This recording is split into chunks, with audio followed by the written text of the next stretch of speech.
بسم اللہ الرحمن الرحیم۔ السلام علیکم۔ نبی کریم صلی اللہ علیہ وسلم کے شب و روز کی جو سنت معمولات تھے اس پر ہم نے تفصیلی گفتگو شروع کی تھی۔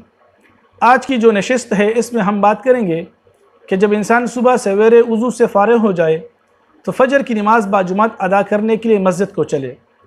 اب مسجد جاتے وقت کن آداب اور سنتوں کا خیال رکھے گا؟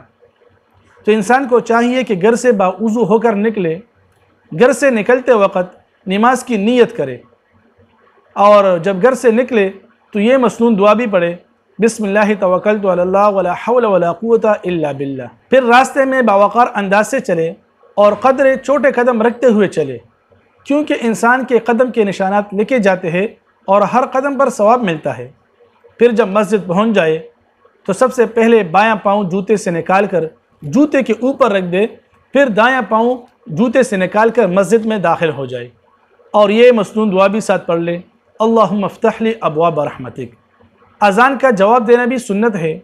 اذان کا جواب اس طرح دے کہ مؤذن جو کلمات کہتا جائے سننے والا وہی کلمات ساتھ ساتھ دہراتا جائے، مگر جب مؤذن حی علی الصلاۃ اور حی علی الفلاح پر پہنچ جائے تو اس کے جواب میں لا حول ولا قوت الا باللہ، اور جب صبح کی اذان میں الصلاۃ خیر من النوم پر پہنچ جائے تو جواب میں صدقت و بررت کہے۔